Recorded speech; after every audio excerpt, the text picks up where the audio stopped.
through the hot country. My soul is still unleashed, wait to be sold. Its value is priceless, or not never gonna be told.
Hey, everybody.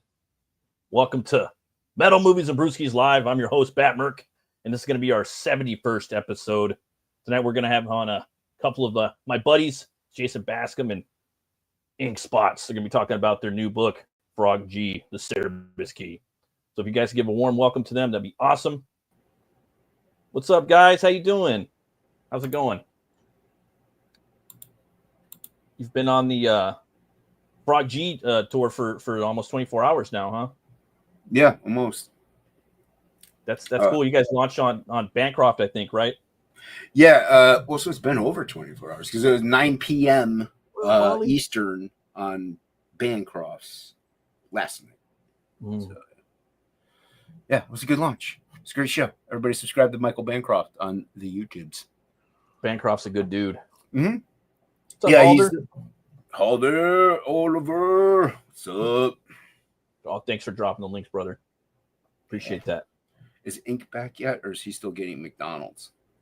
I love me some Mickey D's, man. You know, some people don't like to talk about it. But, I didn't have my microphone on. Sorry. You're the Lord of Pooh. When did you change that? Lord of the Pooh. Did you ever see the Winnie the Pooh killer movie or whatever the fuck?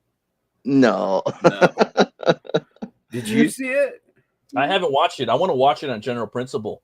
I just kind of want to watch it, you know. Like there's that one. The Bambi one looks the best. Then they have the Peter Pan one. There's a bunch of them. I wanted to check out. And it's funny because they have these IPs on the back burner already made. And as soon as that IP becomes public domain, they have it, you know, like Popeye, the Savage Sailor Popeye, you know, that one looks pretty fun. And then I don't know, man, they're just a bunch of them coming out. I'll check them out, you know. Yeah, I don't know. I don't know about Winnie the Pooh. But the Popeye one sounds kind of cool though. Yeah. I used to love Popeye when I was a kid. Yeah. Well, the Robin Williams Popeye movie was great. Yeah, I heard it was like I heard it was a drug smuggling operation. Like they would smuggle drugs into the film canisters, like on and off the set. This is new to me. I had just watched the movie too about a year ago again, and as a kid, I used to love to watch that movie. I thought it was very similar to the cartoon. You know.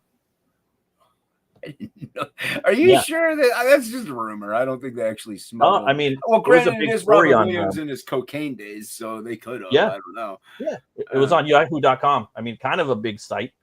So like I could be lying, but I mean, it sounds sound. You know, it was the 80s. You know, people were doing their coke. Everyone loved their coke back then. You know. We need to bring back the 80s with the coke. Bringing the 80s back. More coke. Did you get your McDonald's, Ink? My wife pretty much said eat leftovers. So yeah, no, I'll be doing some of that tomorrow. I actually just had some pork tostadas right now. We're having a little dinner party. Nice. I had a couple beers and a Vampiro. It's like a sangria with tequila and squirt, some ice. Oh, pretty good. We had like I talk about this quite often in streams. Wingstop has 20 wings plus fries for $16.99, $17. So yeah, it's a good deal. And plus it's not like they count out the boneless wings, so you get usually like 25 to 30 boneless wings with your meal because they're just tossing in a bunch of boneless wings. They don't care. Yeah. So it's a lot of if you get 2 of those, it feeds 4 people. You know, and it's done. Yeah, you're done. You're good. So I had boneless wings, a crap ton of boneless. It's essentially chicken. It's glorified chicken nuggets. Oh, yeah. But the flavor's a little different too, like a little juicier. Yeah, but it fills you up. It's protein. I love wings, bro. What about you, Wink or Link? You like wings? Oh, I freaking love wings, dude.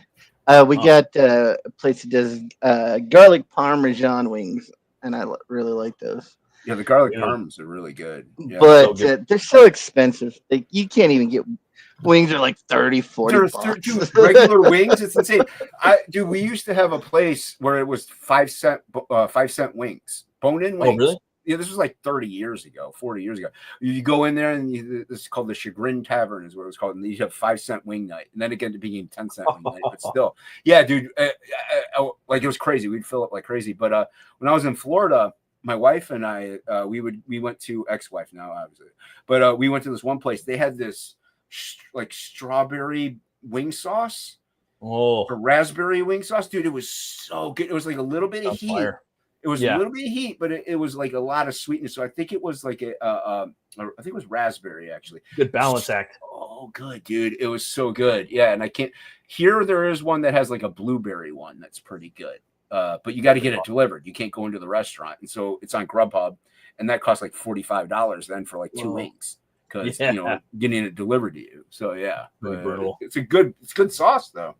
I like mango habanero. Like if it's done, like fuck. That's what I get. I get mango. I usually get like a mild one, like a jalapeno one, or like a teriyaki or a Hawaiian, and then I'll do the mango habanero. So like I'll do like the bounce back and forth. Mango habanero is my jam though. It's so good. A buffalo, that's like a bucket of buffalo sauce and the ranch, and there's something about the air fryer that gets like nice and crispy. You know what I mean? Like ever since you do ranch? Yeah, I destroy ranch. I make it home. I only do blue cheese with wings. I can't. Okay. I don't. No blue cheese with anything else. I don't like it. But for some reason, with wings, I don't know what it is. It just goes to spot hitter. Yeah, it's just. I don't know. It's the combination. Ranch is like blue cheese. Yeah. Oh, do you eat cottage cheese? Yes. Yeah, it's the same principle. Do with pineapple. Can't do it. Can't do it. What do you mean cottage cheese is the same principle? It's still curdled. Yeah, it's still curdled cheese. Can't do it. Ain't gonna do it. Never gonna do it. Sorry. Blue cheese dressing is only good for wings. I won't put it on a salad or even a Cobb salad. I don't get blue cheese on it. I get shredded cheese. I see people put it on a steak, and I'm like, why are you destroying that steak? Yeah, stop it. What? People they put blue cheese on a steak. Yeah, no, it's like the more basic, like steak can go a lot of different ways, but I mean, just like basic steak's always kind of the best, But at the same time, I'm an A1 guy. I like A1 on my steak. Yeah. I like A1 usually on my usually if it's like a London broil or something that's a little toughy, or if it's just a steak, I'll dump some A1 on there. I put A1 in my chili too. My chili con carne. I was gonna say A1 and French fries is really good. Yeah, I like steak and fries. Like, you know what I mean? Just straight up French fries with steak. I guess it's a thing. I always dump the juice from the steak all over my fries. On the fries, right? Well, yeah, you get the au jus. You get the au jus, callback. Yeah. From the steak in the fries, and you get the juice on there. I love that's right, Oliver. Us colors need to stay together. Blue cheese is a bastard dressing. It is, but I only it on wings. Like other than that, no. What's up, Tim? Dude, Midtown Comics is not working, dude. What? Midtown Comics is like all. No, I heard you, but what? Like I just got those from Midtown. Burke, you'll like this. I got these 3 books from Midtown just now, actually. So I got this is Daredevil, Cold Day in Hell. So this is the variant cover, and this is cool. This is Steve McNiven. That book looks intriguing, man. I want to check it out. Oh, it's dope. The art's fantastic in it. This is the variant, though. I'm gonna get the regular cover and crack that. This is Do I have it upside down? No. Spider-Man Wolverine by That one too. Terry Andrews. Yeah, so He's got good. the art going. Yeah, I just ordered that one signed from Midtown Comics for $5.99. I got to go on Midtown Comics. I'll be right back. I did get this variant cover. I have the regular cover, and I looked at it, but this is Big Rig. That Post Malone one. Yeah, the art in it is so good. This is a Gooden, right? Johnson variant. Yeah, good. Yeah, it's so good, dude. He did Brutal. Brutal was pretty, or was it Brutal? It was Barbaric. Barbaric. Yeah, that's what I heard. Yeah, those books are really fun, bro. I picked all those up, but I didn't get the singles. And then the Post Malone book, I have the Free Comic Day. The Free Comic Day is how I heard about it. Yeah, and then I saw it, and I like trucker comics and biker comics. I like not Post Malone, but I liked Gooden from Barbaric. You're gonna like that. Then I didn't read it. I looked at the artwork, and it's great. You'll love it, Matt. Pick it up. And the concept looked dope because they're dealing with demons and shit. So that's Yeah. I have let's see here. You got talking about tomatoes. Let's see here. Don't judge me. My aunt lives in Portland. Oh, it's okay. I got some pretty cool news. Your aunt has a porthole? Yeah, porthole by our hole. Oh. I'm sorry. James Cameron, I guess, has got some pretty badass looking movie coming out. And it has nothing to do with the ones he's been working on for like 50 years. It's not Avatar? No. I mean, he's finishing that up with the next one. But this one's coming out right here. And it's called Devils. And the reason why he simply has to do it, it's nuts. The whole thing is off its tits, Cameron tells Empire. It's not wrong. It's a story that takes in monks, immortal knights, werewolves, elves, priests, vampires, and necromancers, all caught up in a plot to bring a thief to Troy in a fantastical alternate reality medieval Europe. I was literally reading parts of the book out loud with my wife, Susie, Cameron recalls, and it dawned on me. I like this book so much, I should just buy it. So it's called Devils. That's the name of the book, or it's called The Devils. And I'm excited, dude. Like I was excited when I was reading it from Empire. Sorry, it's that new. How dare you? They don't have any pictures up on it here, but I have seen one picture online earlier, but I couldn't find it again. But it's an actual book. You guys could read The Devils. That's where he's doing it. But yeah, man, like I've been this excited since before the first Avatar came out, because I was just like, dude, Terminator 2, True Lies. They were good, fun movies. Big action. Those are all good. Those are all good. The Avatar 1 was fine. I didn't mind it too much. Yeah. After that, you're done. You don't need to tell any more Avatar giant blue men stories. Agreed. You're good. And I was just like about Stephen Lang's character. I was like, we got Cable in here running around the jungle. I thought that was pretty cool. And then they killed him. And it's like, Avatar was fine, but no. Hopefully that one's good. It sounds like it's got everything, literally every fucking thing in it, and he's gonna I'm like, all right. And you got to take a break. You can't keep slurping from the same well of imagination, and creativity and inspiration. You're gonna get tired, Like I'm surprised he hadn't made like 3 of those fucking movies during doing Avatar. Like it literally took him 20 years to make the sequel. I mean, he's done with the 3rd one, I guess, too. The trailer dropped. I haven't seen it yet. But... Yeah, I guess the trailer dropped for it. I checked out, man. Did you see the 2nd one? Nope. So the thing is, it's like it came out and like, who gives a fuck at this point, right? But I went and watched the 2nd one and I was like, fuck, I like it. It's a good movie. I never went back and watched it again, but it was fucking solid, bro. Like it's just a movie, but it doesn't really matter. It's been so long. One thing I'm tired of, man, is 3.5-hour run times. 4-hour run times. Yeah. I'm like, man, enough. I get it. Like I have an audio book I've been listening to. It's 40 hours, but it's a book. You know what I mean? I'd rather listen to that off and on than watch a 4-hour movie. Plus, you could draw when you're doing that, and I don't like. I try to draw when I watch movies, but I don't want to do that because I feel like I'm losing the movie and I'm losing the art. Like I want to be one or the other. Ink and I and Luke, we all talk about this. It's hard. Well, I don't know about with Ink, but with me. I can maybe listen to an audiobook if I'm like cross-hatching or something where it's just autopilot.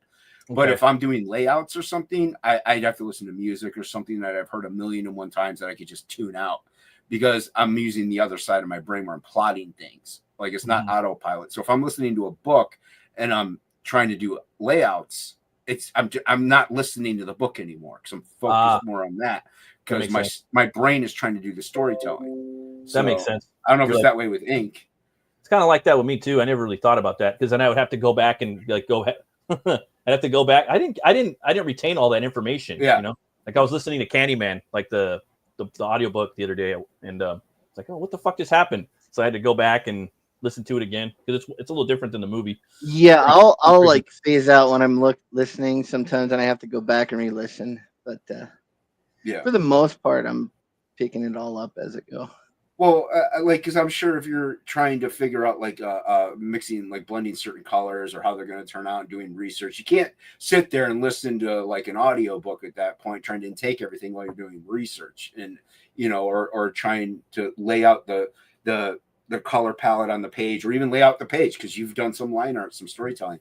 So yeah, for me, it's like hard doing sometimes like I guess the layouts, but sometimes it's hard orchestrating like a fight sequence, and knowing where like the camera's going to be at and trying to come up with a cool fight, like a lot of times I refer back to like some wrestling moves from, sports entertainment wrestlings, like cool power bombs and shit like that, or like one thing Billy recommended as like an idea, like you'd always go back and watch like old kung fu movies and just like just pause it, like capture that. Nowadays you could even watch, like put on an old MMA fight from whenever, like 5 years ago, and pause it from YouTube and pick up a wrestling move or a grip hold or something like that, because now they have all those techniques everybody knows, like, oh, this is the dog whisperer hold. It's like, I don't know, man.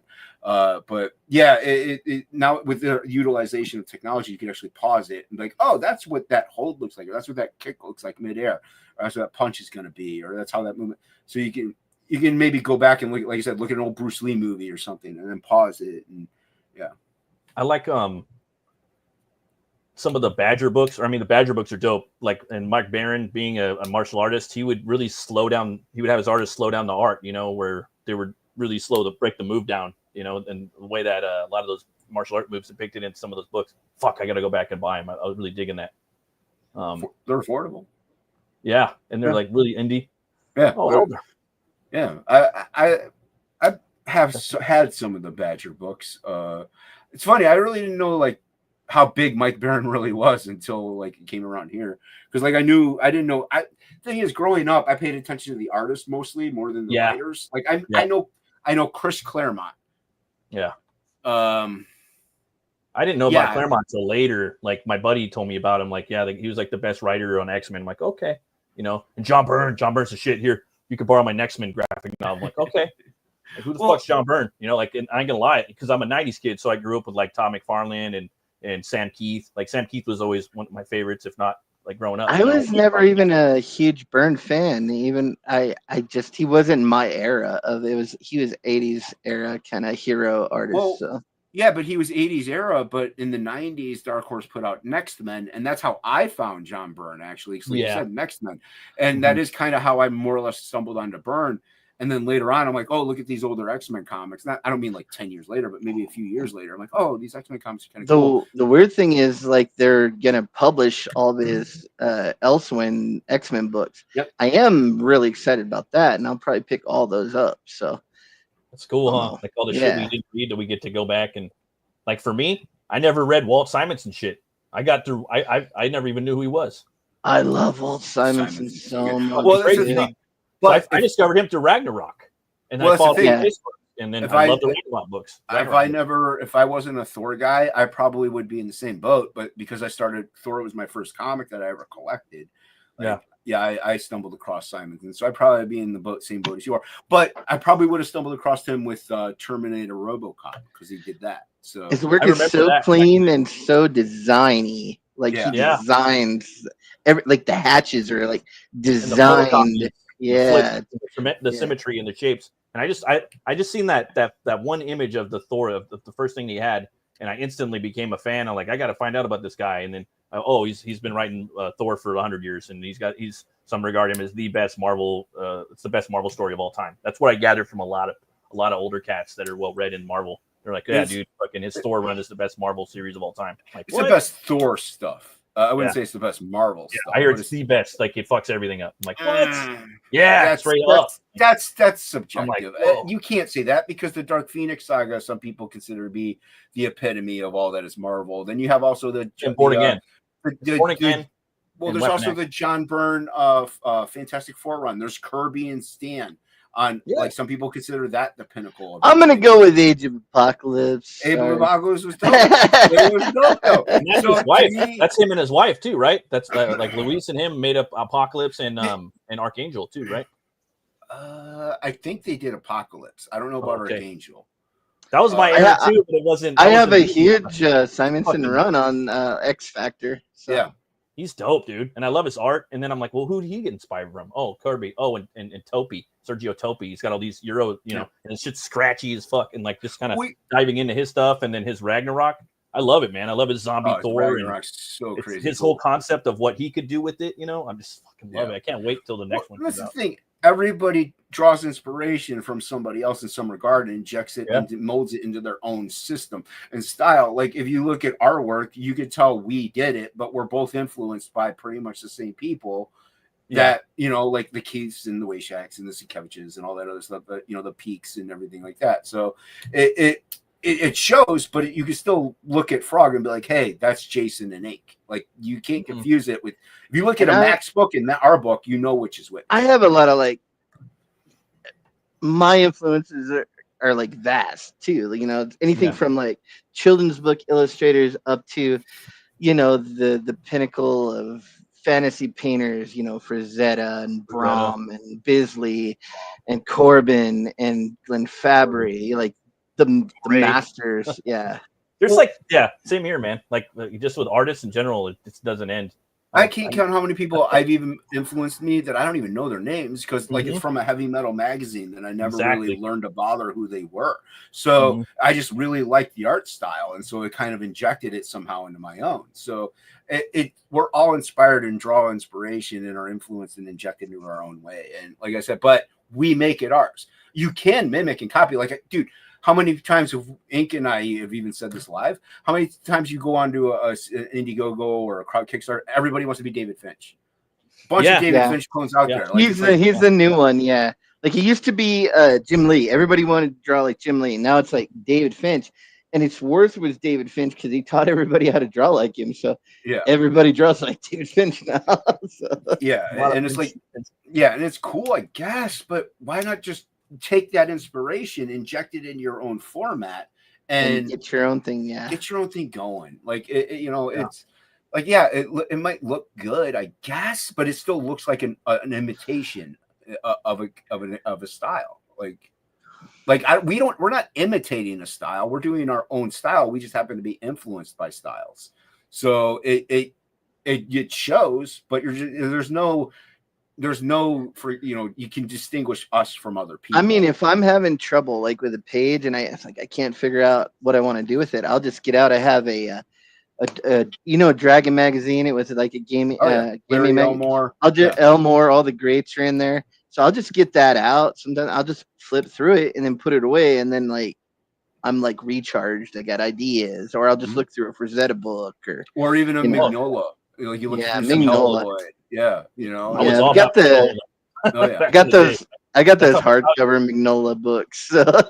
I would ape him. Like I would draw all my shit would be like Mignola when I first tried to get into making comic books. Mignola will affect you. He'll infect you, and you just start drawing like that. It's not because I like some detail. I like a lot of detail. So I ultimately I couldn't do that, and I'm still trying to find that fast, detailed, fucking dope style. You know what I mean? I can never do it, but I'm always searching for it. Yeah, well, and speaking of Mignola, though, Trent Kanuga did a master study on Mignola recently. He's good too. Go look at Kanuga's Ghost Rider. Dude, it's Ghost Rider. Yeah, it's Ghost Rider is one. My little brother had one of the just a random one, and I was like, dude, this is cool. It looks. I don't remember Ghost Rider being in blue jeans and just the way he drew him with the detail. But he also had Danny Meeke, one of the best inkers ever. Yeah, Mickey's really, really good. I love his Curse of the Spawn. But if you look at the Mignola and like you said, a speed with it, he's really designed, but it's not speed either. but no speed the in there. speed with the thing, like ink is pretty quick. I'm fairly decently fast enough, and it just comes with time and comfort. I think, like you're comfortable with, like, oh, I can't count how many times I'm cross-hatching. I just make a mistake. I just keep going. So, like, there's a comfort level that comes with it. Ink was coloring a page one time, and he's like, "Oh, there's too much. What was it, green on it?" And you had to keep working with it and keep. Well, I did an underpainting all in green, and so it was. And then I'm like, well, I was just trying something out, and so it came through the other paint too strong, and it's like I can't get rid of this fucking green. So it took me a while to get it all dialed back in, but but you still work with it. You know what I mean? Just go with it. Just go with it. It more or less becomes a comfort factor. And those turned out to be some of the best pages that I hand painted too. So the ones you had to hunt down, right? Yeah. It's all about the hunt, man. Got to get that dinner prize. in the piece, you know. Well, and that's like I said, that's the thing. So the speed comes with, like, once you establish what you're comfortable with. It's like Jim Lee. He can lean into his regular Jim Lee-isms and just be quick about it because he's done it for 4 billion years in that style. Once he starts to try influencing and introducing a new style into his style, he's going to go a little slower at that point. Or he can get really fast and just leave all the work to Scott Williams. Just let Scott Williams do it. But, there's no Jim Lee without Scott Williams. Somebody's getting there to clean this up. I'm looking like at Buscema a lot now too, man. Like just Buscema was a master. Mm-hmm. And even before you start doing comics, you know, and he was another one where most of his inkers, besides when they on the Savage Sword books, in the magazine format, like they had really good inkers that would, but unlike his regular Marvel House style, those inkers were so heavy-handed with the block. I don't know, just the brush inking. I feel like it messed his stuff up. So there's some pencilers where the brush inking actually helped out, but plenty of the brush inking just destroyed a lot of. Because if you look at, like, was it Ernie Chan that was inking him in those early issues? Man, his stuff looked great. It looked like illustrative works of mastery back then. So, I don't know who was inking him back then. I love those old Savage Sword of Conan, those black and whites, the high detail, man. So I bought a whole bunch of them. They're all messed up when I got them, but I'm just glad to have them. Oh yeah, I try to find them at my LCS, but it's usually not the Buscema ones that I find, so I don't even bother. I got a new. Do you guys ever watch? Have you guys been watching any of the Punisher stuff in the past few years? I've seen. I mean, like the Netflix one and stuff like that. And he was in the Daredevil Born Again. Yeah, I've seen all of those. Yeah. They got he has a new look, I guess, right here. Well, you guys think that? Got a beard and they got a new skull, but I don't think the skull teeth I don't think that they're ammo. I think it's just painted on there it's just painted on there. I mean, it's kind of an amalgamation of the old and the new. I don't think it has that weird skull, those weird horns on it. Oh yeah, definitely not. So to me, it's really not. I like the Mike Zeck one. I'm a huge fan of that Mike Zeck skull. With Mike Zeck is Yeah, I'm looking forward to Dan Panosian friggin' drawing Punisher. That's gonna be great. Yeah, but that skull's gone. A lot of people are hating on that one. That's like another topic altogether. Yeah, are they hating on it? Why would you hate on getting? It's only a 4-issue. It's a miniseries, and it's written by Paul Miotti and Panosian drew it, and they did it 3 years ago, right? That's probably why it's good. And I can't wait. I'm gonna buy it. You know, I think Panosian's like one of my favorite that are out right now. Just what he's doing with all of his, inking style. But dude, like the Punisher skull, like the teeth and the nostrils, it looks like black tape. And he's gonna get a Wolverine run too. Yeah, he wants to get a Wolverine. Yeah. No, he's got it. He did another tweet, says big news coming up, and then he has a picture of Wolverine popping his claws. So he was at the Comic-Con Conan panel because he's been throwing down on Conan covers for like the past 2 years, and I'm like, just give the man whatever he wants to do. Just give them whatever. I think it happened. They pretty much whenever he wants to. Like he said Conan, Marvel called him, and then his big news to come, and then he put a picture of Wolverine. So I'm pretty sure he got the gig. So but with this, I'm not upset about that. I think it looks dope. It looks fine. It looks like a Punisher skull from the 90s. Like the Punisher is this that guy. The Punisher looks too clean. Like he's not. Is he in a boy band? Was he gonna just fucking do a little spin? Tell me why. No. Tell me why I'm gonna blow your brains up. He gets pretty dirty, gritty, and muddy and bloody in the series. He just looks pretty clean cut. I think that's just like Romita. I think he looks like JR Punisher in certain scenes. Specifically. Without the beard too. Hey, I didn't Punisher. I like the Steve Dillon run. Yeah, he's cool. He's cool. I mean, the Netflix series was fine, but I like certain episodes.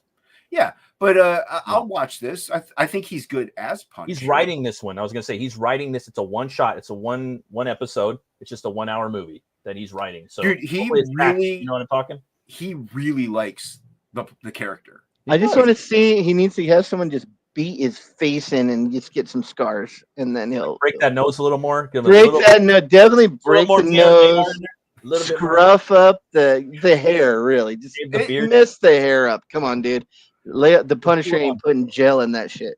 The new Daredevil, the new Daredevil season that was on Disney. There was an episode with him. It was good. Like it was good. It was a good episode. It was one of the best. And like and I'm always looking for fight choreography. Like, what are they gonna do with the weapons, with their fists, with their feet? Like, how are they gonna? What's the choreography gonna look like? I thought it was pretty cool. He was like shooting through cabinets and stuff, and sides of cabinets, and he's using the tomahawk. You know, people are like, why is the Punisher using tomahawk? He should be blasting him all the time. He does whatever the fuck he wants, man. That's what he wants.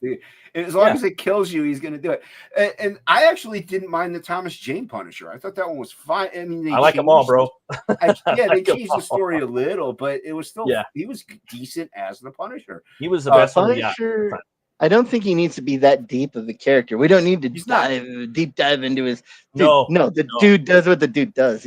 His family got killed by mobsters. He's out to kill everyone now. It's not a complicated character to now. The morality of the character is complicated, but that character itself, it's a simplistic formula. I got to do one of these, like the vigilante. Would you guys ever do a vigilante character before you? I am doing one. I'm doing a psycho Punisher who thinks it's he's actually psychotic, so. He thinks he's a hero, but he's actually like a serial killer villain.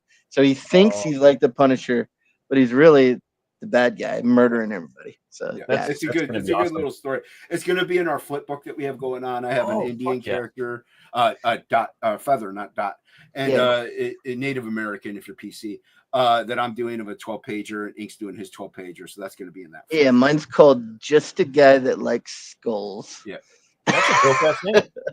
I mean, I have two vigilante characters I wanted to do, but I don't even know if I want to do them yet. You know, do them. But it's just I don't know. I don't feel like I'm there yet. You know, I could play in fantasy for a while, and then I'll start drawing my cars and my buildings and my dirty fucking alleys and trash. And I like the fantasy stuff because you could do whatever you want. You do whatever you want. But I like the grounded rootedness of the absolute stuff is I like too. You know, there's still a fantasy element to it. But with Frog, it's 100% fantasy. I love it, man. And ultimately, that's my favorite. And like for me, if I'm going to do that, it's going to be like vigilante. Maybe, early 90s, 80s era, maybe 70s, really dirty Manhattan, dirty LA, like that's the way I see it, then you got this vigilante coming in there and cleaning things up, maybe 90s. I like the 90s era. I don't know why. I don't like cell phones in my books. I don't like tweets in my books. I just don't like them. Even in movies, they even tell people don't have like texting in your, because people don't want to read the text while you're watching the movie. It slows the pacing of the movie down. It's realistic, but I hate it. It's realistic. It irritates me for some reason. I don't know why. I hate it because I can't read. I hate it because I'm like, I don't know what that says, and it's gone by the time I'm like, I get 2 words into it. So I like the phone booth, like you pick up the phone, you got the character, like, hey, Bring back the phone booth. I put that. I'm trying, but there's no cell phones in Frog G. I'm just gonna say that. Speaking of Frog G, man, I got your campaign ready to go. I'm gonna go ahead and share the screen if that's okay. No, share it out right here. It's not okay. It's actually a secret project. Secret project. Frog G service key. Frog G, the secret. Okay. So they got to make me drop 2 gears. There's gear 2, and here we go. 2 gears. All right. So for a little bit, maybe you could tell I know about Frog G. I know where the story's going. But maybe for some of our viewers that don't know, maybe you guys can talk a little bit about it this in the next book. Do you want to go or do you want me to go, Ink? Go ahead. Good sir. So, Frog G, everyone knows, well, if you don't know, is a story about a man who gets turned into a frog by a voodoo priestess, then gets sent on a quest by death to kill a god, win back his humanity, and get back to the woman he loves. With this one is a continuation from book 1, where he got turned into the frog, and he goes on that start of that quest, and he fought the first villain. He beat the first villain, and in the end of that book, he meets the boatman. And in the beginning of this book, the boatman takes him onto the ship, so it's a pick off from the old one. And on this, he crosses the river Styx, and he crosses the river Styx. The boatman takes him to the island with the labyrinth where the Cerberus lies, and Frog has to beat the Cerberus to unlock the gate to get him to the final foe. So we'll final countdown. Damn, dude. So will Jeremiah beat the denizens of the underworld? Find out by backing Frog G2 today. Why? That's a big word. Even more metal than the first book. You know what I mean? This is our best work. This is both of our best works. Yeah, this is like Jason's layouts and just everything. Like the way he draws Frog is like better than the first one, and I've been able to experiment so much with the colors, just being able to do every single medium I ever dreamt of doing. And and there's nothing cooler than doing your own comic book, you know? Yeah. Yeah. So yes, like I said though, this picks up. There's no 20 minutes later. It's like 10 seconds later. Like it takes right after the end of the first book. So remember at the end, it was like right at a door. You know, they're about to cross the river, right? Yeah. Well, the last page is. I mean, it's not secret. The last page is the boatman, the anglerfish boatman, Karan the boatman, and he's standing there saying, "Oh, you know, let's journey onward, friend." So yeah, and that's where this one picks up. So do you like? So you guys had a great time like doing this, right? Like it was just the time of your life, pretty much. Yeah, it's just like Dirty Dancing, and you know, it was a lot. It's a lot of fun. Now, Inks is probably the same way as I am.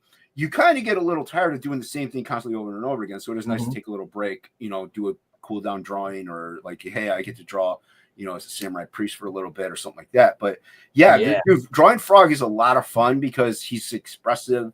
You know, his color scheme is pretty interesting. Green, blues, and reds. Like it's a lot of fun to color the frog. So you can get expressive with him and just play. And like I said, it's a fantasy story. So you could push the boundaries of anatomy, and like these coins are giant in these things. Like Shelby made fun of them, but hey, it's a fantasy. They're like Sheen called them doubloons. But it's you could play with you could play with the book because it's not grounded in any kind of a reality. So that's what's really fun about drawing Frog and anything in it. Dude, did that frog just wink at me, bro? Yeah, that's why that page's colors are a bit off, because it's an animated GIF, and I'm calling it a GIF. The creator of the file. The creator doesn't know how to say Jack, all right? What did they put in my Vampiro? I don't care what he created. It's GIF. I'm like, and I looked at it again. I'm like, you're tripping, Matt. I'm like, no. So there's a 256 color limit on animated GIFs. And so the colors are a bit off on that first page, but it's passable. Yeah. I'm so excited. Like, just reading the book, like reading the first book, just for me as an artist, it just inspired me. You know, it throws you right into this world. You know, like you're reading a comic book that you fell in love with for your first time. We try to do like fun. Like if you read that little yellow square, we try to have fun. We just put silly stuff in there, like. Yeah, or watching like Labyrinth or Fantasia for the first time, like where you're thrown into this brand new world. You know what I mean? Like that's how I looked at it. Or Cool World, or Who Framed Roger Rabbit. They don't really come around that much for me. Like these immersive world and these experiences that I get when I check out a movie or a comic like that. And that's one thing. We also didn't want to do like this huge world building thing. Yeah, you know, beforehand. It's like, let's just get into the story. It's a basic. We'll do some world. If it takes off, we'll do world building later. Like in the next series of. there is a next series of books that's sort of planned out depending on how this all goes, but where he's back in the real world, and then you get a little more character development and stuff. So. Yeah, you'll get more world building in that regard with that one. This is more character building and an individual character. Like I don't know, I've always been a fan of the like you tend to meet somebody, maybe especially now, like 25 years, 30 years after they've been alive. You know how they got there. They're alive. They were born at some point. Like, that's it. Why you don't? Yeah, you could. Oh, he went and did this. And like you meet somebody. Oh, I was a zookeeper for 20 years and I fought a tiger. Like, yeah, you can learn those stories later. But right away, you're first introduced to a human being when you're introduced to them. And then their journey starts with that. It's like this. You meet Jeremiah in his garage. Like his journey starts there. That's where you first start meeting his character, and then you get to learn more about him as things go on. So, I like the whole the voodoo priestess that transformed him into that, and the character too. It kind of reminded me. Like I know it's not. It kind of reminded me of just that one part. Kind of reminded me of Black Knight with Martin Lawrence, where he kind of goes into that like the fantasy world. Fucking love that movie. Okay. Yeah. Well, she just because she turns him into the frog, and her origin story is in this book actually. So that's added we added it instead of making a separate supplemental, we made it an 8-page extra, and then we had Adam Hawk draw it, and we just put it in this book. So the book's 56 pages now. So that story's added in. So. I love too that like just the different types of folklore you put in here. You did a big lean into Irish folklore on the first one. You kind of went into the origin of the main character with this Cernunnos ink, I believe, on the supplemental. Yeah. That was badass, man. And it was cool seeing just you doing some inky stuff, as well. That's going to be offered on this campaign too. I'm taking it, right? Well, yes and no. I mean, ink. We only have 4 issues of that left. So what? Well, the supplemental is an add-on on this one, so it's a little bit more because it's limited. But as far as the stories go, though, I think Ink is a great illustrator and storyteller. But it takes time away from like even me, because I was inking it, so it takes time away from working on the main book. That's why we outsourced it to Hockey, and we added it in on this one that we didn't have to buy another product. So it like there is still that. So Ink doesn't have his drawing hand in on this one, unfortunately, but at least he's got his painter brush, huh? But after this book, we're taking like sort of a break. We're going to do a 24-page flip book, and part of that's going to be done by 12 pages by me, 12 pages by Jason, both solo stories. So and then we're just putting that out. So. That's going to be called what? I don't know how you forget this all the time. Unhinged Inks presents. Unhinged. It's the simplest thing. It's like Marvel Comics presents, or that's Dark Horse presents. Another book we put out at least once a year. So we'll try. From us, you're probably going to get an Unhinged Inks presents and a Frog G and other stuff too. But every year, at least probably 2 books from us, even if one's every year there'll be content. Yeah. No matter what. That's fucking awesome. I love all these paintings in here. I really love this one right here. I believe I seen it was up on the campaign at that one sold right away. That one's gone. That one came out great. It's actually really beautiful in person. So I love to just see all the cake on there. You know what I mean? Up in person. So get up real close. I love that, man. I've never painted in my life. Actually, you know what? I painted once in my life. I was like in 2nd grade, but I never did it again. It counts. I think it's always been the kind of something that I wanted to learn, and I've just been able the last few years to kind of get good enough to make it workable in projects. So, and then like I'm taking an oil painting class right now from a direct student of Boris Vallejo. So I'm learning. Yeah. So that's dope, dude.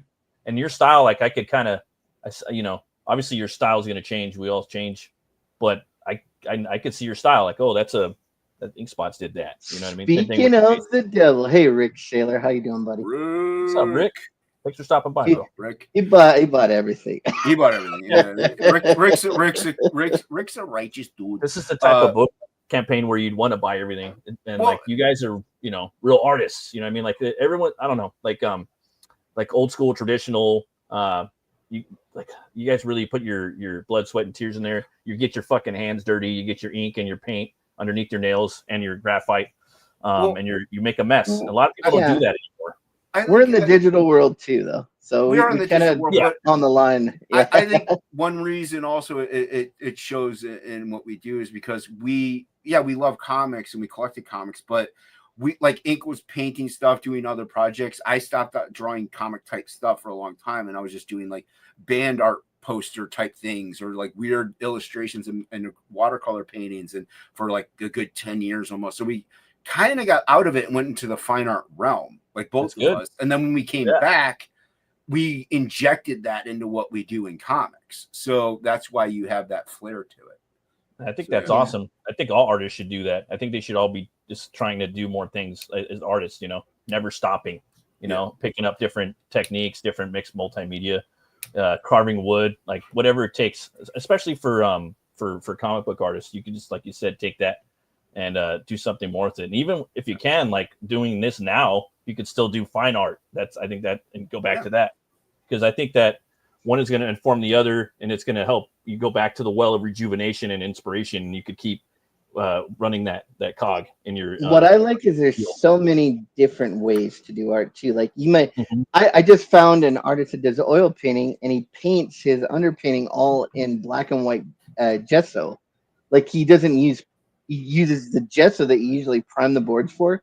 He paints the entire underpainting in gesso and puts the oil on top in thin layers, glazes. It's crazy, but I love that because there's so many different ways. You would never think that. Well, you, Matt, hanging out with Preston, know full well. Like, there's so many different ways and techniques and tricks to do, because he's told you about a lot of them and several of them and stuff like that. So, there's just so many different methods to art.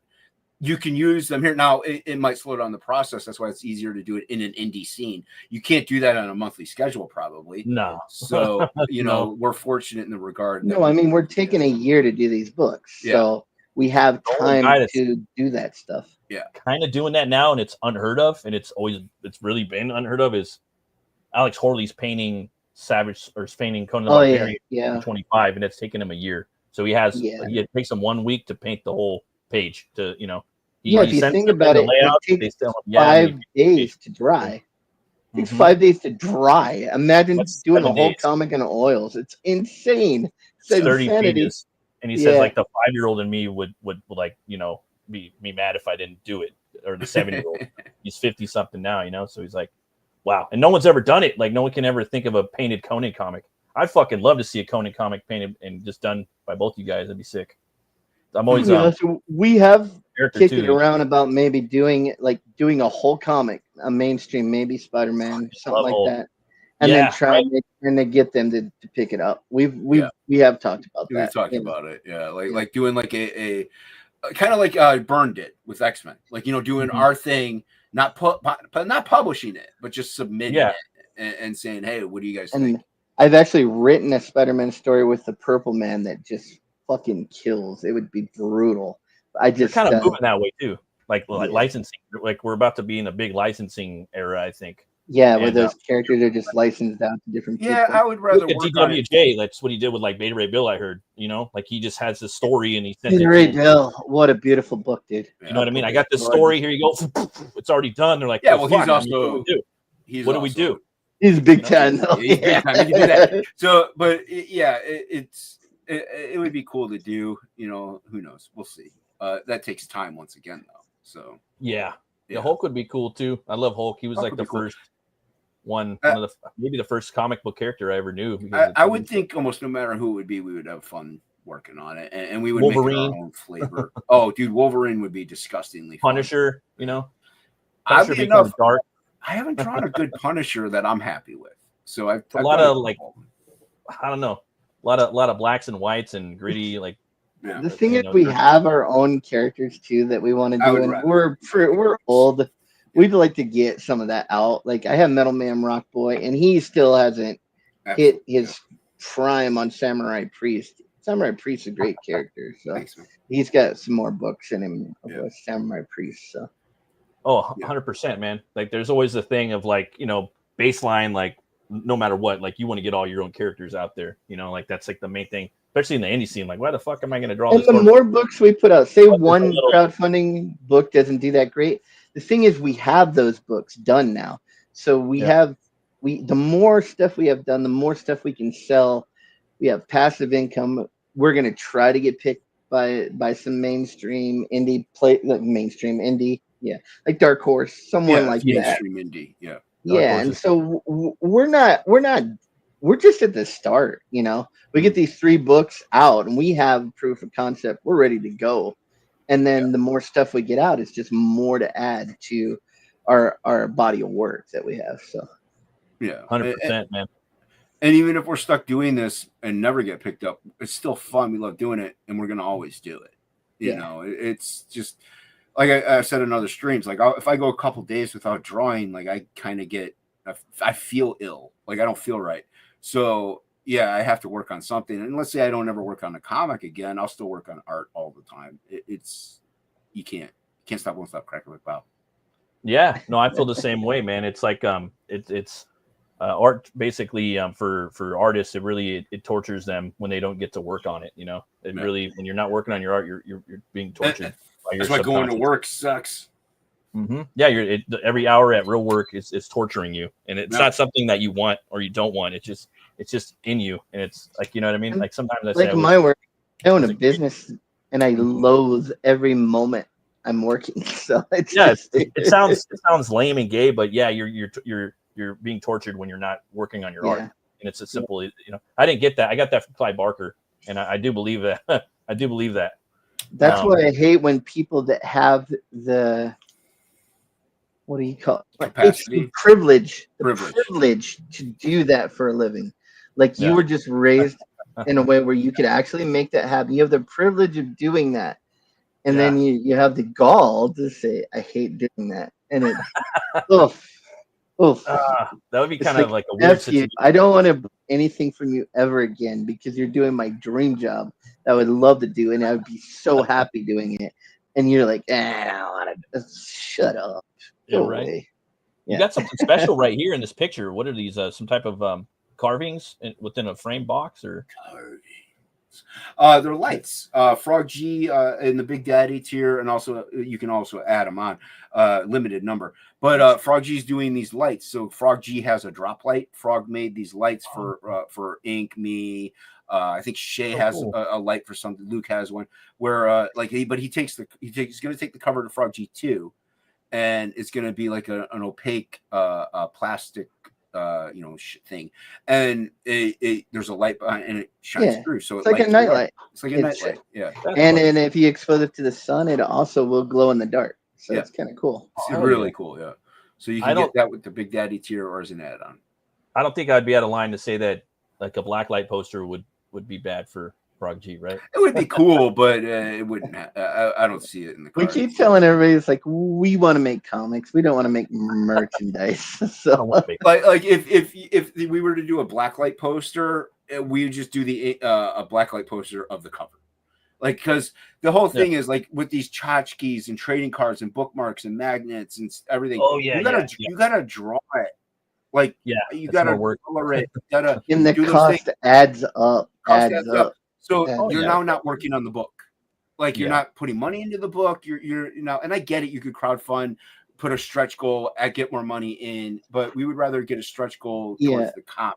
Our book, if we hit, to different landscape, you're not going to make as much money as we did the first time, and it's a number 2, and number 1 always sells better. But if we do get goals, every stretch goal is going to be a book improvement.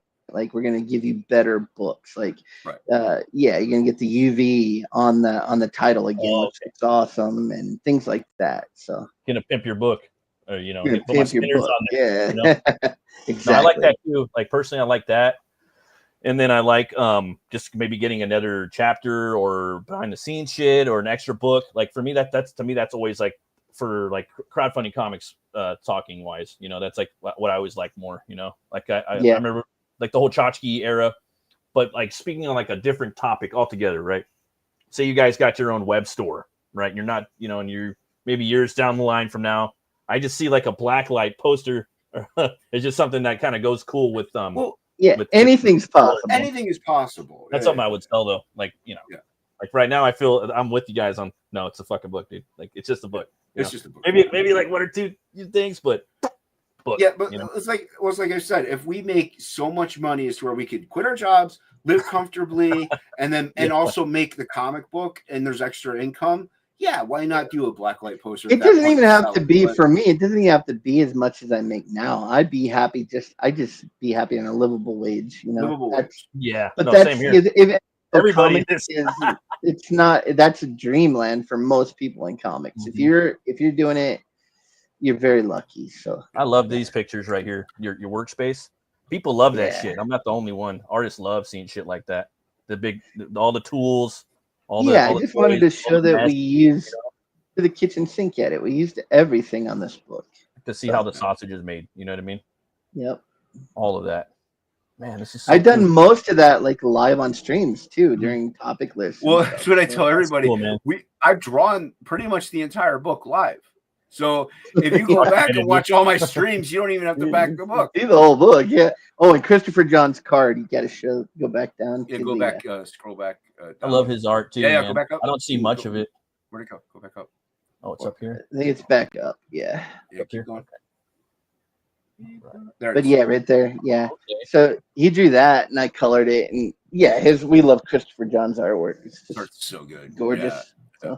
So He's got his own style.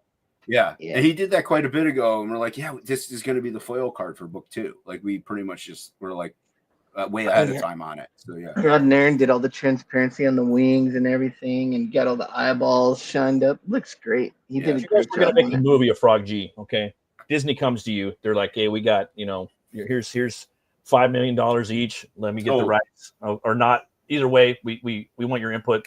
Who do you want to direct this? You could pick anybody to direct the fucking movie. Ooh. Who do you guys pick? You got 3 choices. Ron Howard. I would think it would have to be a horror flick guy, right? Yeah, me too. A horror get movie. That aspect on it. Yeah. Yeah, but Ron Howard did Willow. That's true. That's a fantasy 100%. story. Wait, who's the director that did the first Hellboy? I forget his name. Del Toro. He was the first that popped in my mind.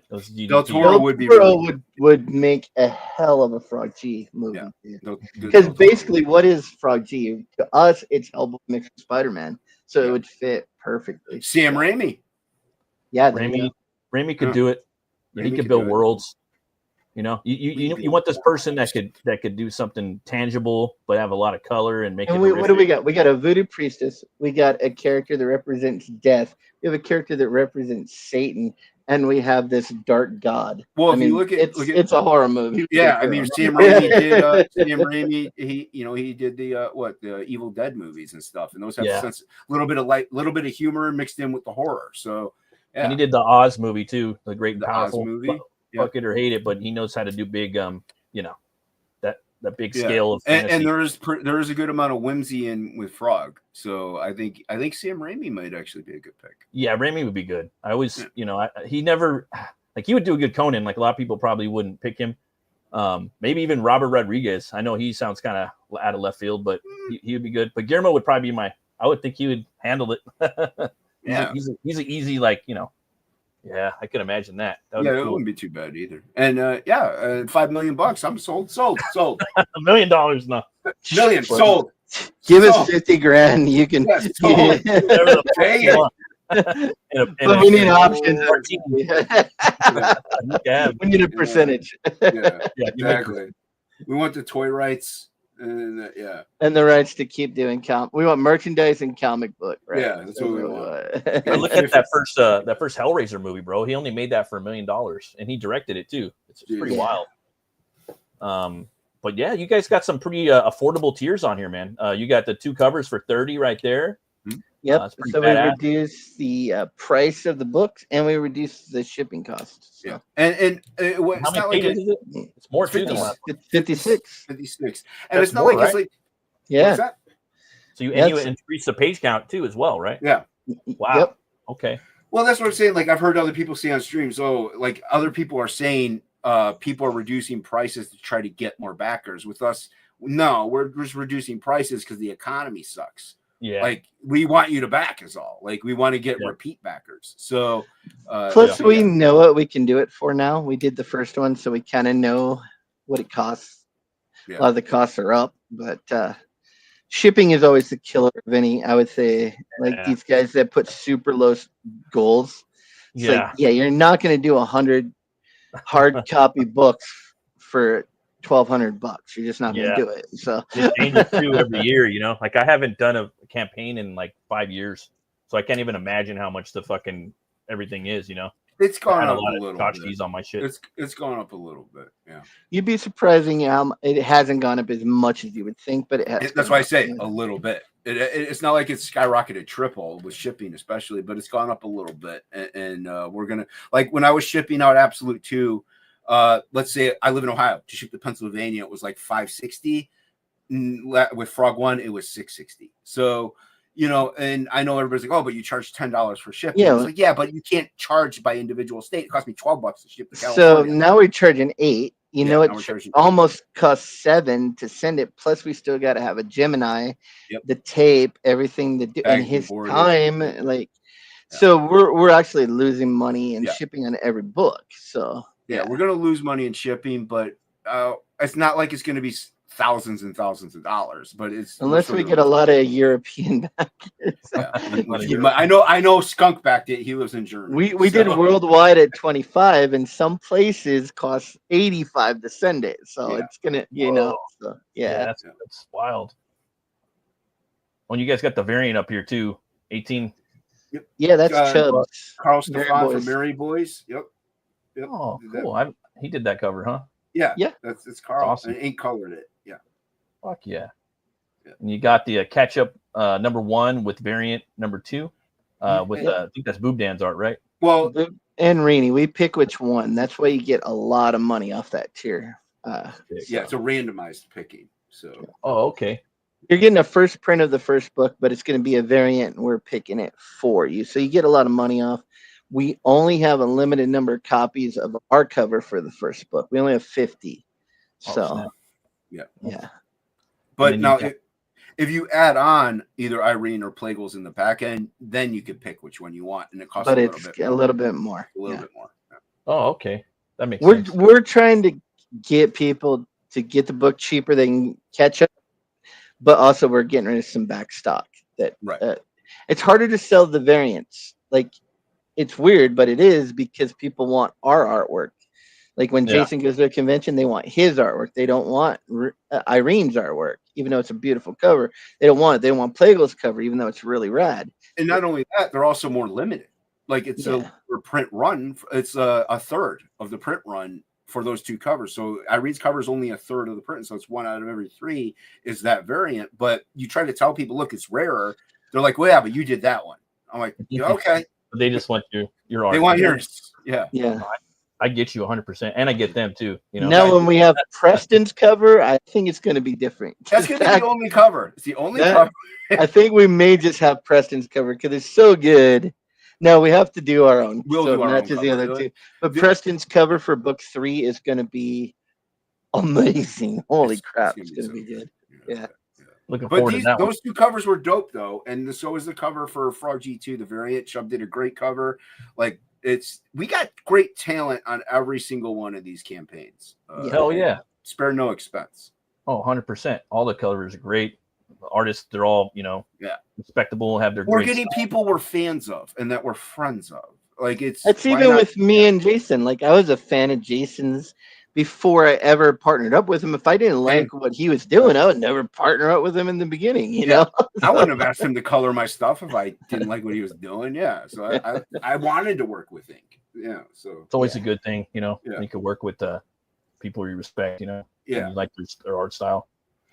Yeah. Now, Billy hit me up. I'd say, shove off, Billy. Oh, poor shove Billy. off. Poor Billy. Poor Basco. He's love eaten you. in the comic. We murder him in the comic. We murder Billy in the comic. Oh, really? Oh. Yeah. That shrimp guy's Billy. Yeah. It is murder by Kraken, though. Yeah. He gets eaten by the Kraken. That's an honorable death, I guess. You know? Yeah, it is. Yeah. It's a Kraken, you know? It's a Viking killer. Crack-a-lackin'.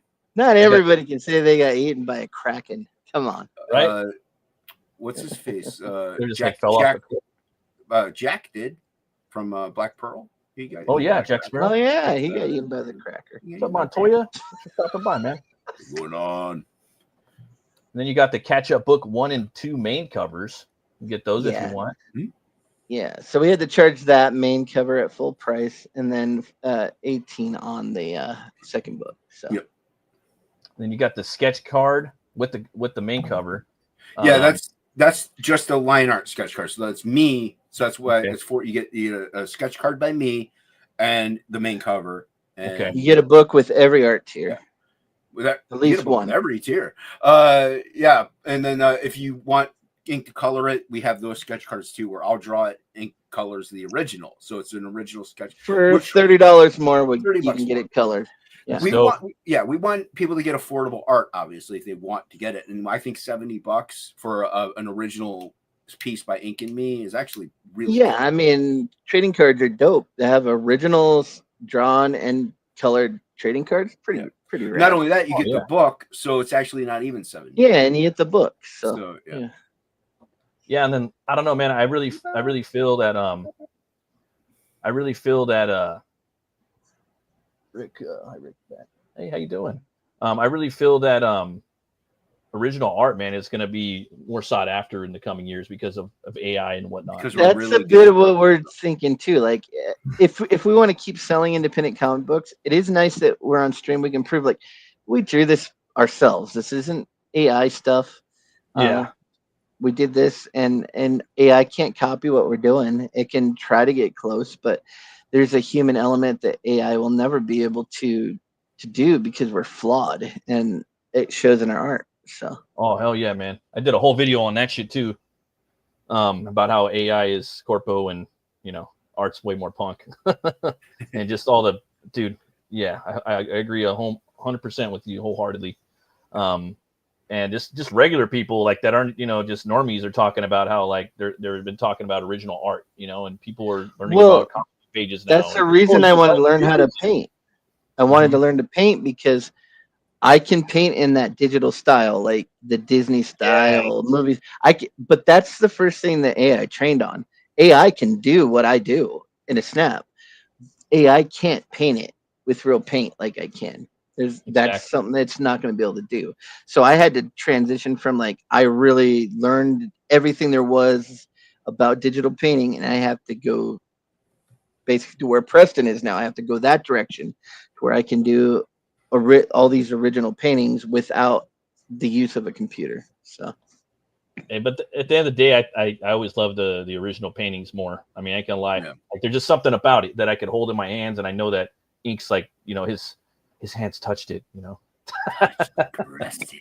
But yeah, man. Oh, and then you got a retail bundle right here too. Mm-hmm. You get a huge discount there. The books I think end up being $14 a piece if you buy the retail bundle. So. Yeah, it's a good deal. Yeah. Pretty good deal. Not you bad. Got bonus story art book right here. Bonus. Yeah, that's Hockey's. That's Hockey's art. Yeah, and we sold a page. Yeah. Hockey gets a percentage of every one of those pages we sell with his artwork on it. Yep. So, yeah. So he's already been paid to draw them, but he also gets a percentage of the original art sales. Yeah. So and you get the actual book, the comic too, of this comic that goes with it as well. Yeah. Yeah. Well, yeah. You get the book. You get the book with the page. So Hockey's gonna have to send the pages over to me, or he can send them out to the backer. It all depends. We'll see how it goes. Sweet. And then you got some original art pages, inked pages. Original art, and the original interior panel pages, with the book. Sweet. Yeah. Those are always fun. Which I think that's priced now. That's priced lower than what they were in the first campaign because once again the economy is tough. Everything. So the economy's tough. So we reduced the price. If I would have sold that 2-page spread on, like if it didn't sell and I was going to sell it online, it'd be $2,000. Yeah, we sold for like $350. So everything is lower here. Those pages, they're $375 probably. Definitely. Definitely. Like I've even seen the industry guys like lower their shit now that we're charging more. Well, I think I've seen other campaigns, original art panel pages, $500, and hey, they're charging what they want to charge and what they feel like they should get, and I agree, that's what you should get. Where you just lowered it. We just lowered it because of the economy. Like, yeah, we're going to lose money in the original art, but what am I going to do with we're that? gonna we're gonna fund. No, exactly. I hear you. We're gonna fund the book, and someone's gonna have that awesome art on their wall, and it's fucking dope. It's awesome. Yeah, I feel that there's not enough people that know about that. Like, it just in general, like population, like Gen Pop, like people they don't know that the comic book like art is on Bristol. They don't know what the fuck Bristol is. You know, I feel like there needs to be like something said to like on masses that people need to know about it. You know what I mean? It's so digital. Everything's digital now. Like, it's time is money. And, 10 years ago, people didn't know about Bristol and comics. There's original art and they're black and white. Like, people just don't fucking know. And I noticed that when people know, they kind of start liking it a little more. And, you know, maybe they even might buy it. It's just the fact that people don't really know about it. General people don't know that comic books were on Bristol boards, you know, but like you said. Yeah. Now they're dig. But gotta tell people about, man, those eyes are fucking with me. I mean, digital's fine. It's just, it's like you said, it's like we still draw, like, instead of paper, I'm drawing on a computer screen, and instead of a pen, I got a stylus. It's the same, but it's not. Like, it's a different medium. That's how I consider computer art. I'm not sitting there tracing things. We're still doing, layouts. We're still, building from a mannequin our characters, and figuring out facial expressions.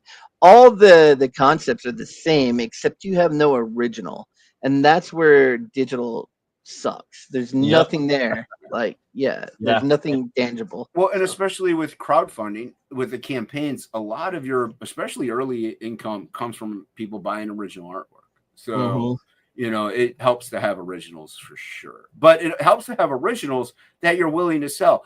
I hear a lot of people like, oh, I don't sell my originals. It's like, you're not Roquefort. Like, you can let it go. It's fine. Don't worry about it. Like, if your book blows up and it's worth, that page is now worth $300,000. Well, that person's lucky now. Like, it happens. Suck it up. Yeah, look at Liefeld. Something that Liefeld drew sold for like a couple million. So and he probably sold it for like $300, $400 back then. So so, but he can draw something new now and sell it for thousands of dollars. Like, it's not like you can't recoup expenses. I mean, Jim Lee is getting $100,000 for some covers, so that have two characters on it. And submissions are like, they were $30,000, I think, last year at Con. Yeah, some of the covers for was it Absolute Batman or Hush? The Hush covers were over $100,000. That sounds about right. Hush too. Yeah. And his commissions, they were like, you basically had to sign up for his convention commissions, and they were $30,000. Yeah. I'm like, oh my God. And then you guys right here, you got book one painted art plus book for $275. You guys have already sold one of those. Yeah, there's only 2 left of those. Those are the colored pages from book 1. Oh, hell yeah. Yeah. And then you got the 2-page and we sold 2 of those. There's only 1 left of those. So dango. These are going, and it's only been like 26 hours on the campaign, something like that. We haven't done a full day yet. Pretty soon. Big Daddy painted page. Oh yeah, we did do a full day. We're on 2nd day. So that's cool. Yeah, and that's his original art. We actually he did that cover for us, and we had to zoom in a bit on it, but it's a dope cover. If you get it, I don't mind keeping it. I'll frame it. But it's a really dope cover. Chubbs is great. Not only that, I already have it, so you don't have to pay international shipping unless you live internationally, because he lives in the UK. So I have it in my possession. Yeah, the Big Daddy tier, you get an original page of Jason's inks. You get the matching page that I colored by hand. Then you get both variant books, and you get the Nightlight for $375. Yeah, it's so great. You get a lot of original art, 2 books, and a Nightlight for $375. That's pretty dang good.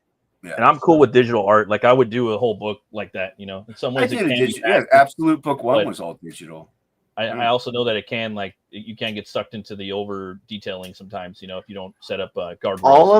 All of my work before Frog, except in the very beginning of my career, all of my work has been digital, like all of it. It's just a time. It's just a time. If an art director knew that you worked traditional, he wouldn't hire you because he knew digital was faster. 100%. Yeah.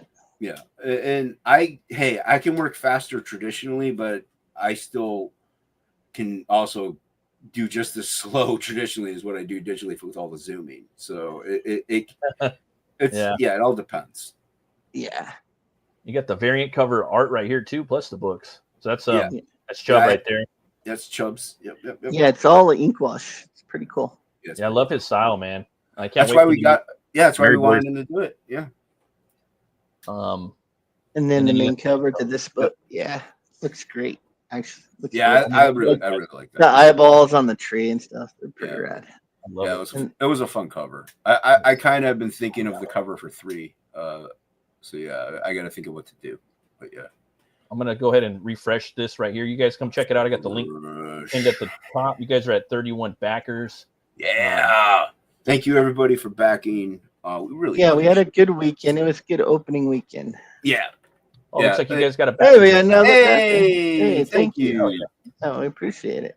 Yeah. Yeah. So I mean, we've almost doubled our funding goal. That's pretty dang good for this economy. For the first day, it's really good.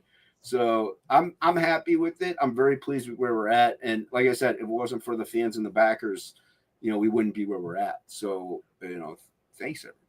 And thanks for the people who help promote us. So we went in with we kept our expectation for this book, low, because we knew we have information now. We've seen how all these books have gone before us, and so we know where they're trending. So we know books that made 20,000 before are only getting between 6 and 8 now. So we kind of knew it's not going to be like it was before, but we're going to help you out anyway. We're going to lower this stuff, and we just want to get these books out. We want to get them in people's hands. So yeah, I'm excited. I haven't even backed it yet, and I'm gonna back it. Oh, thanks, man. Awesome. We got the trailer right here. Is cool if I check it out or sure. Yeah, it's the same trailer. For the book one, but it's still awesome. I like it. We've all read the story. The brave hero conquers the diabolical villain and rescues the damsel in distress. But this is real life, and in real life, stories don't always have happy endings. Frog G, the story of a man turned into a frog by a voodoo priestess sent on a mission to kill a god by death itself. Now our hero must roam the underworld to regain his humanity and win back the woman he loves. Yeah, that's so good. Yeah, Pedro killed it. Pedro's great. And that trailer, it works for all 3 books because that's the pitch for the entire arc, So it's not like the next book is going to be that trailer. It's how often do you get a cartoon that's that good? That could be a Saturday morning cartoon for your trailer. It's going to be an all 3 book trailer. And it works for all 3 books. So because in the last book is the final battle, So that's fucking dope. Yeah. So and like I said, it wasn't cheap. So get the most money out of it that you can. So, Hell yeah. Yeah. Sweet, man. Yeah. Well, everybody stop. Go check it out. Back the book if you can. Share the link. I'd recommend picking it up. First book, if you haven't got it, get them both, man. They're great books. They are. Yeah. Thanks for having us on, man. We appreciate it. We appreciate everybody. And if you want to have us on and you got a channel, just hit us up. Hit Jason up. He's got the schedule. But we want to get it out there as much as possible. Have your DMs open, people. Yeah, you got to have open DMs. I can't communicate with you if your DMs are exclusive. Yeah. It's hard too. Now you got to follow people to DM them, and then you can set it up so you don't have to follow. You can set it up so they don't have to follow you. But it's tricky, but a little harder now too. Yeah. Well, now if you're not following each other, you can DM, but it'll go into a different location. So you got to check that. You got to check that. But that's about it. You got to check where all the spam bots go, all the sex bots and stuff. Dude, there's so many, and I got my Twitter hacked, and so I lost a lot of followers. Yeah, so trying to go back, and now they have those 3D guys. Can we know your 3D? It's you're scammers. Get away from me. Yeah, I'd love to work with you if you would like. Scam your ass out of here later. Yeah. Say fuck off. I see you're promoting a campaign. Yeah, and go away. Like, oh man, come on, you're killing me with that. I got a little more things I was going to share in the show. You guys are welcome to stick around. If you guys have stuff to do, But I have a lot to do at 12:15 in the morning. Yeah, it's only 9 here. I haven't eaten any dinner yet, so I might jump out just because I need to get something to eat before it's too late.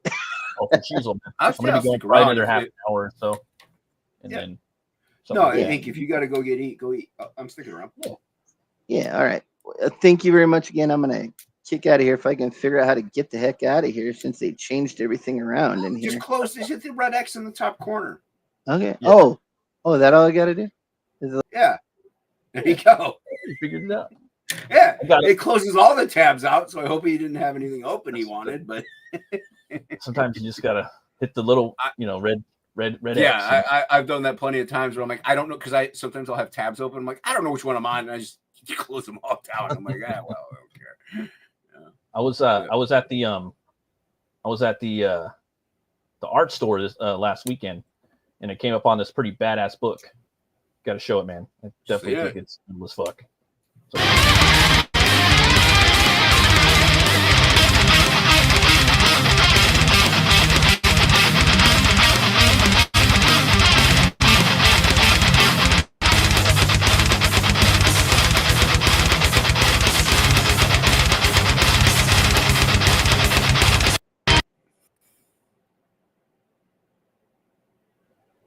Let's see here. This is it right here. It's The Art of Metal. Ooh. And it's got a forward by Lemmy Kilmister. Here's nice. some of the here. It's got album covers. It's over 400 of the finest examples of what metal poster and cover art was. It's spanning the entire 50-year history of metal and how that art has helped us define the genre. And again, I thumbed through it, but I didn't want to like look at too much of the work because I don't know. I wanted to pick the book up later. You want to pick it up? Yeah, you want to get it. Yeah. And I hit up like some of the Twitter metal communities, but no one responded to me because I'm a big nobody. But I just think people suck. I don't think it's that you're a nobody. You're not a nobody. It's just people suck. And it just, the book was dope. They had it at the Art Supply Warehouse. I think just metal covers, man. Go back up a little bit. Hold on, keep going. Go I want to see that one. Go. I think it's Derek Hess. Oh, really? No, it's not Derek Hess, but it does look like his a pose he would do. Anyway, go ahead. Yeah, that's cool. Maybe it is. I don't know. No, that's not him. He's not that detailed. He's a lot more scraggly. Derek Hess has done metal posters, is why I thought it might be him. Yeah, and it's they had it at the Art Supply Warehouse though, and a bunch of metal posters and that Art Supply Warehouse. It's a pretty old warehouse. It's from 1977, and it's in Westminster, California. And I'm just totally into like metal album art, man. I think it's so cool, and a lot of people are inspired by it. Like the movie Mandy, the director. I didn't even get to see Mandy. I haven't seen it yet. Great, dude. Great movie. Hard recommend. And he said he was inspired by heavy metal album cover art, and they wanted to get a different actor, probably someone like Jason Momoa or someone like that, to play the main protagonist, but they got Nicolas Cage, and he basically killed it. It's his best. I think. Yeah, Shelby's been wanting me to watch Mandy. I've been meaning to. I just constantly forgot.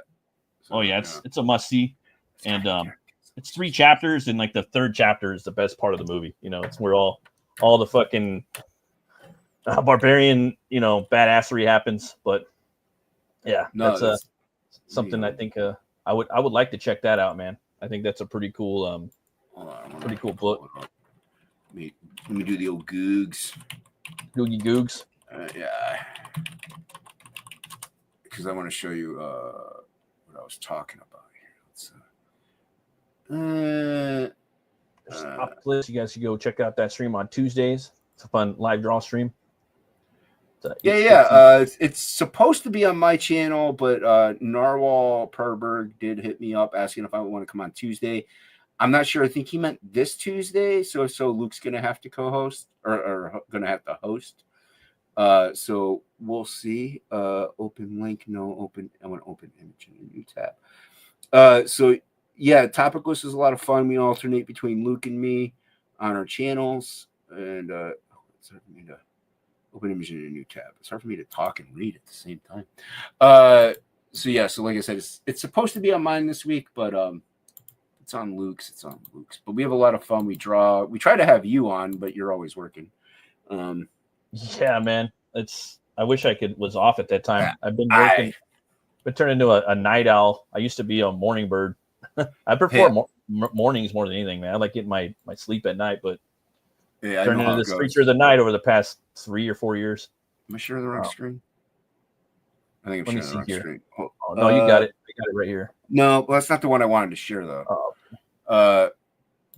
Stupid Jason. But yeah, no, I know. Trust me, I know work schedules definitely conflict.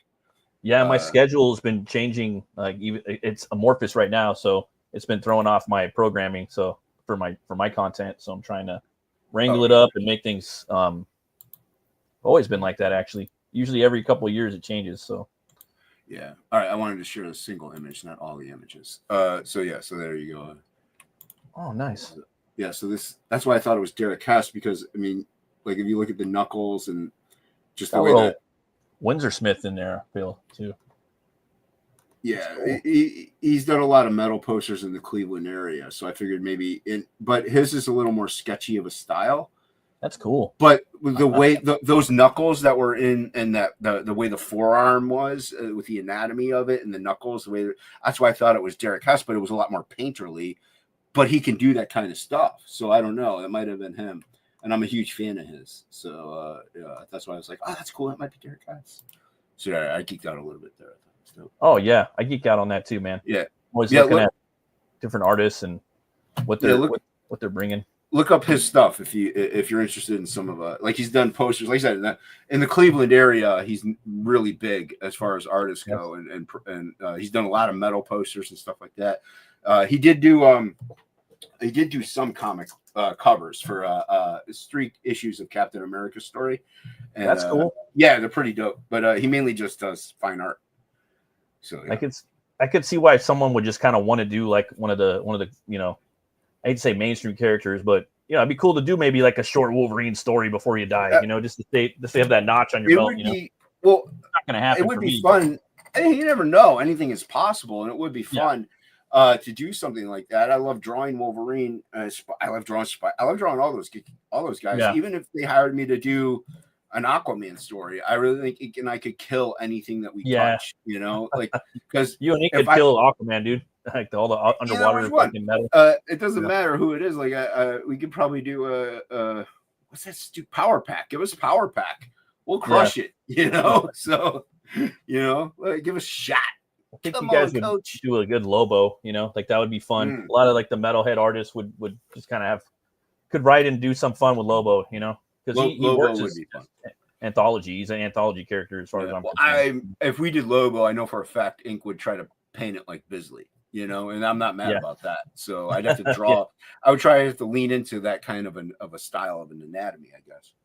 Yeah, and it would still just come out something different, It would still. We've had some cool artists on Lobo too over the years, like just for one shots and whatnot. I forgot the guy that did the Den Band one. I forgot his name. If you ever read that one, but he was really good. I'm sorry, what were you saying? No, go ahead. I was gonna say I got a movie trailer. I was let's see it. To check out this movie. It just popped up on my feed and it's got Liam Neeson in it. It's not Naked Gun. Looks pretty savage though. 1 second or two. Beautiful bean. This one's called Cold Storage. Let me put it up right here. And I think it looks really fun. So when did the outbreak start? That's unclear. Oh my God. What is it? I don't know. But it's big.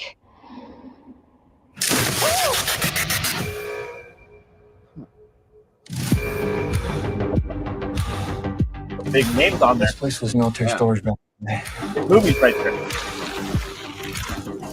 You want to go down and see it? No. I don't feel so good. a real problem here. There's like a virus or a fungus. No shit. That's not natural. That fucking deer just took the fucking elevator.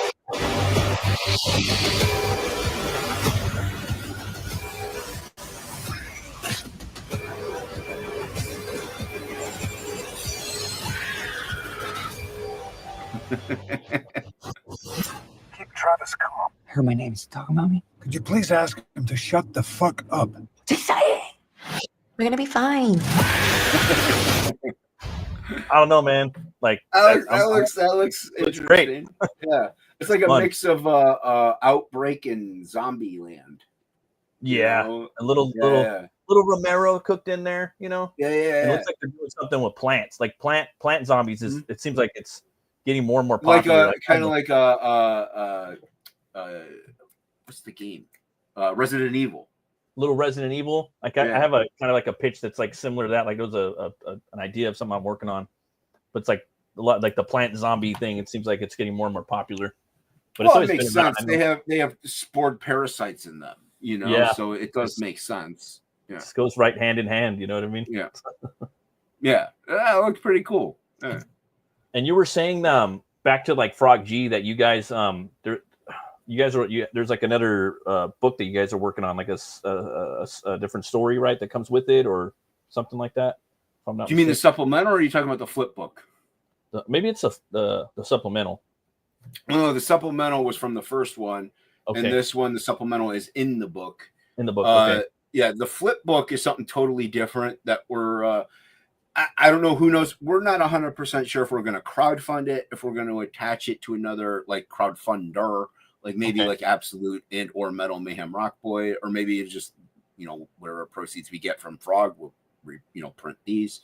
But yeah, for Frog 3, like we're still in in the works on where that's going. Like I said, we got the cover. I'm going to try to think of my own cover.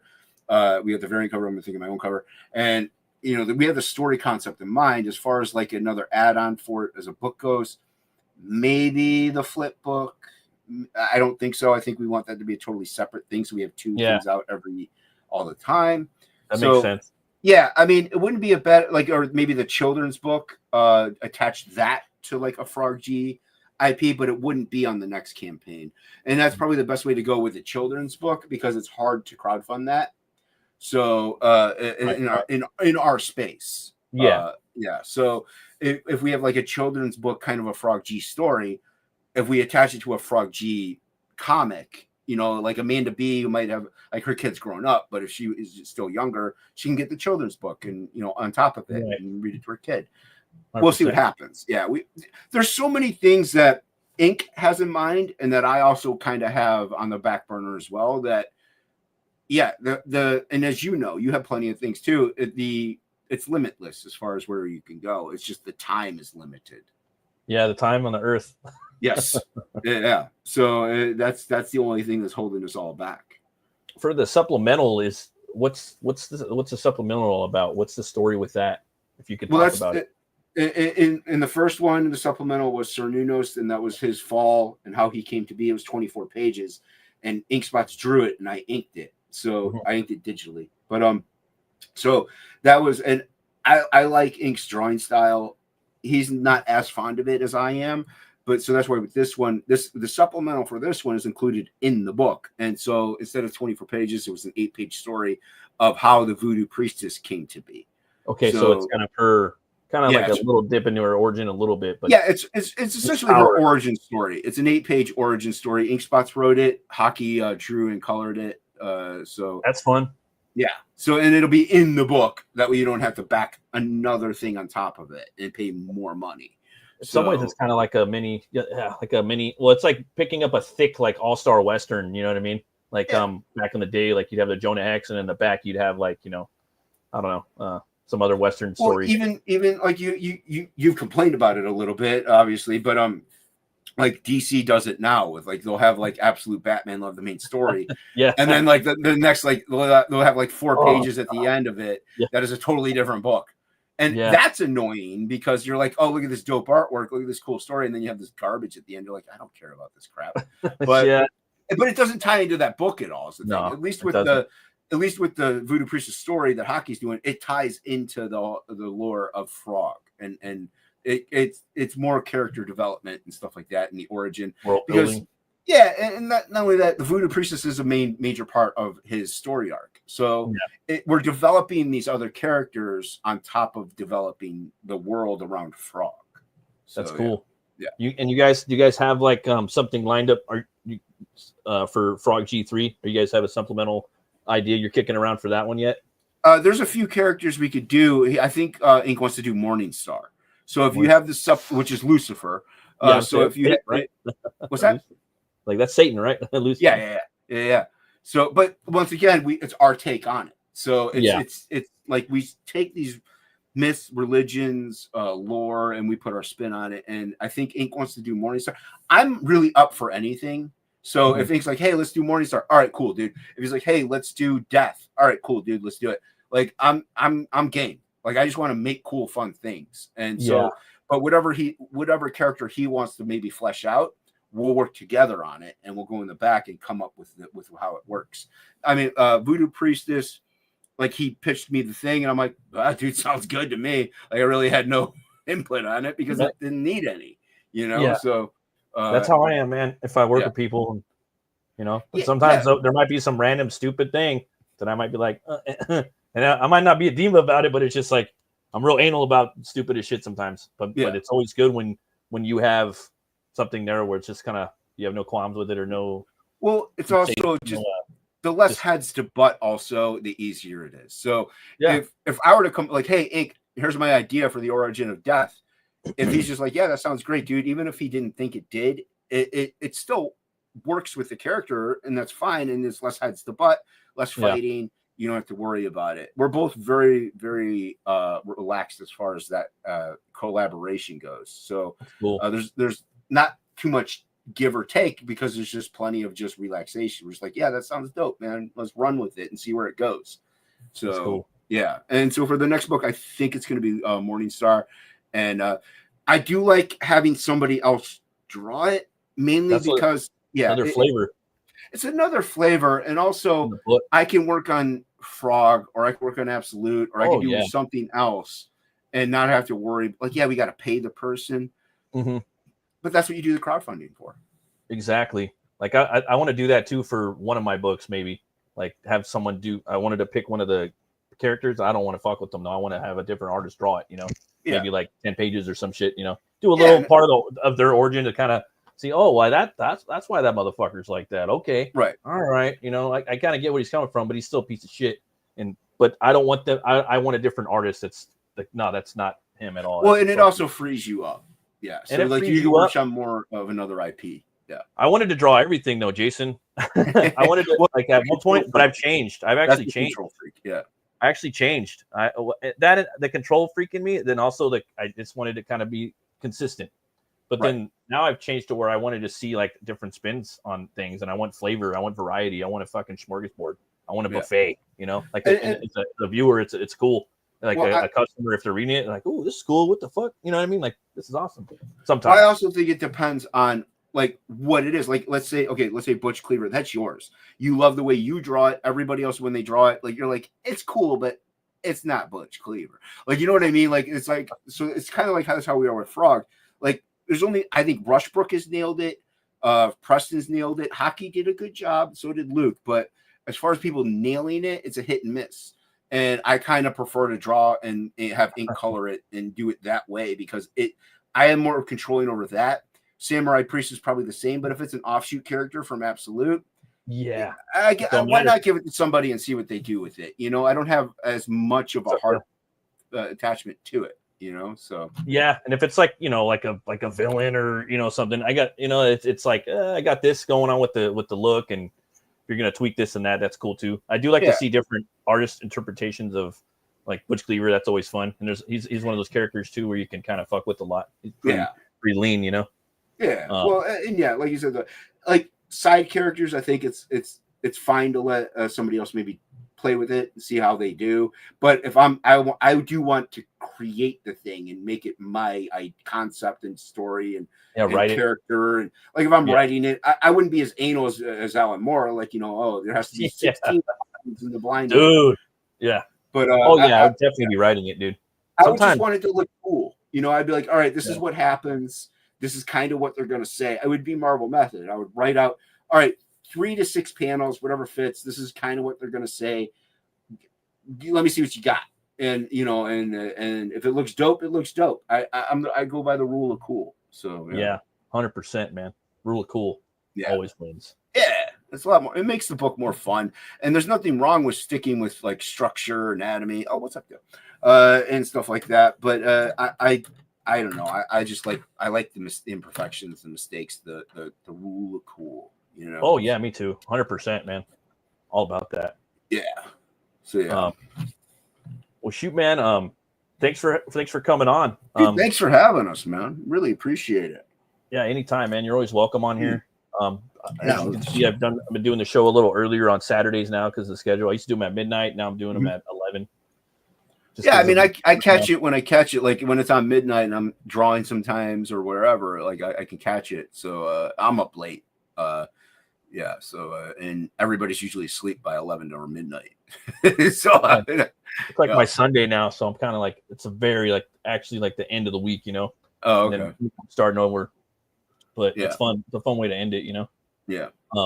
But yeah, thanks for coming over, man. I'm gonna pull up your campaign one more time, take a look at it, so everybody could kind of see what you guys got cooking on. Let's see here. What do you get for Bat Merc to have Scott Ian from Anthrax on the show? That'd be cool. Yeah. I know I'm not him, but that'd be cool if you got him on. I know his is longer. Like his is like yeah, but no, I just have always had chin hair. I shaved it one time and never doing it again. Never gonna do it again. Yeah, no. Here we go. We got the campaign right here, guys. Give it a look. You can pick up the first book on here. Obviously this one too. And yeah, it's if you guys love fantasy and beautiful artwork, you're gonna love this book. I highly recommend it. I got a review up of the first book too. You guys can check it out. Yeah, it's great on this channel. Oh hell yeah, man! I loved it. I'd say it's about all ages, so you guys could come and. For the most part, yeah. I mean, I don't have kids, so I don't know. PG-13 or so. Yeah, PG-13-ish. Yeah. I even think a 12 to 11-year-old would be fine. Yeah, I'd let my kid read it. Yeah. But yeah, come and check it out, guys. Right now we're at 32 backers, so appreciate you guys. Go look at it, and yeah, we'll do a little reload right here on the page, and then maybe you guys could give it a back, later on tonight. It's at 32, so yeah, you guys could do that. That would be awesome. Go check it out if you can. You got social media, maybe share the link out. That's equally as important. Like and subscribe to this channel if you're new, by the way. Oh yeah, even if you're not new, hit the like button. Hell yeah, thank you. Yeah. I appreciate it. Yeah. And where could everybody find you at, Jay? I'm on the X's at Unhinged Ent. Most places. I'm Jason Bascom on Instagram and Facebook. So yeah. Awesome. Yeah. And thank you, Halder, for being backer number 12 and picking up both of those covers yesterday. Appreciate it, Halder. Yeah, awesome. I gotta hit up Indiegogo. Something weird happened when we were on with Bancroft where it went from backer 12 to backer 21. So 13 through 20 are not there. I don't know why. So I gotta message Indiegogo and find out what happened. Because we have more backers than we have backers. Yeah, in the back end. Like we have 32 here, but I looked in the back end before. Well, we had 31 before your show, and I looked in the back end and it said we had like 39.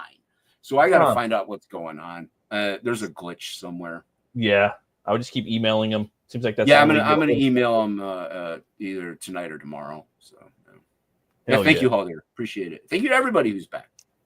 Thanks to everybody for showing up for that. Yeah.